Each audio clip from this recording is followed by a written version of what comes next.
How's it going, everybody? Welcome back to Manatee Gaming. In this video we're going to be looking at Kurasks, which are a monster that most people don't pay attention to, but right now they're actually giving you quite a bit of money because of the Herblore 120 announcement, on Farming 120 announcement. Right now these guys are giving you 4 to 5 million gold per hour, which is pretty insane, and those amounts are while you're killing them AFK. You'll need level 70 Slayer, and then using either a Staff of Light or an Abyssal Wand and Orb with the Slayer Dart spell to kill them the most effectively. So there's two places to kill the Kurasks, but the main place we're going to be looking at is the Polnivniak, I don't even know how to say this, dungeon. Look at it right here on the map. You will need to have completed smoking kills to access the dungeon, and then once you first go down here, there's going to be a boss that you have to kill, but it's a very easy boss. It's basically just a stronger version of the Kurasks, so don't really worry about it too much. This is the best location because of how many is in one spot, so you can AFK them very effectively here using aggression potions. As for the rest of your gear setup, you're going to want to use a Kurask mask if you have it, or use the Slayer helm, because if you don't wear these you will take damage because of the smoke in the dungeon. And using a demon horn necklace will give you infinite prayer when combined with your bone crusher.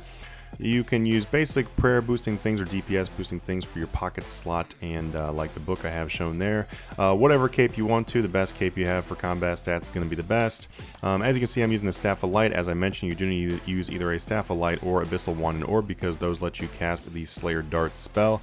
As far as the rest of your armor, it doesn't really matter what you use, just use some kind of magic DPS armor, don't use tank armor.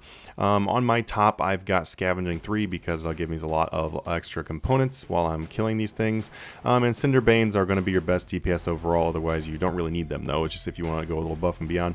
As far as the items you bring with you, maybe bring an Excalibur for emergency healing. The Amulet of Zealots is nice if you want to do an amulet switch when you have full prayer from your Demon Horn necklace. It'll give you a little bit more kills per hour, getting you closer to that 5 million mark. Gem bag, we also have the Spirit Gem bag, those are for carrying the obvious gems.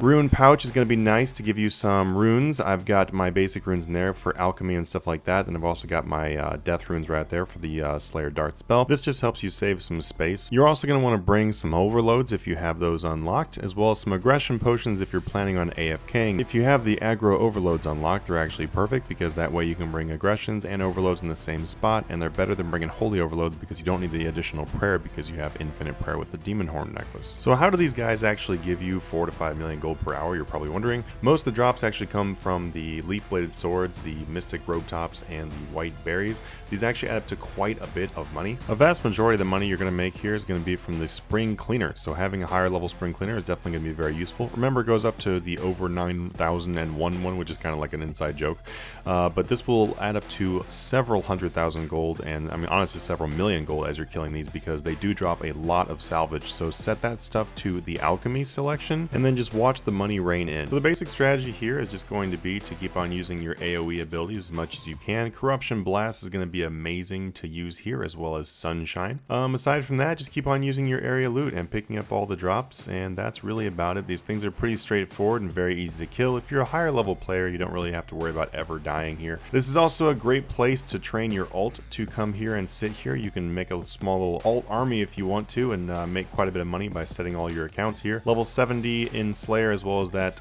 quest, is not really that big of a hurdle in order to set it up for making some money that way. Be sure to hit the subscribe button and smack the like if you enjoyed this video, that way you can see when the newest ones come out. We have a Discord of nearly 5,000 members that you can join right down below with the invite link. We are also running a Halloween sale on our most popular flipping and money making method packages that we have on our Patreon page, so if you're interested in literally the easiest way in RuneScape to make billions of gold, whether you are experienced or have no idea what you're doing, then be sure to check those out. Feel free to ask me any questions you'd like to in our Discord. This sale lasts until November 10th, so feel free to go and sign up today to get instant access. Thanks again, guys. See you in the next video. Have a good one.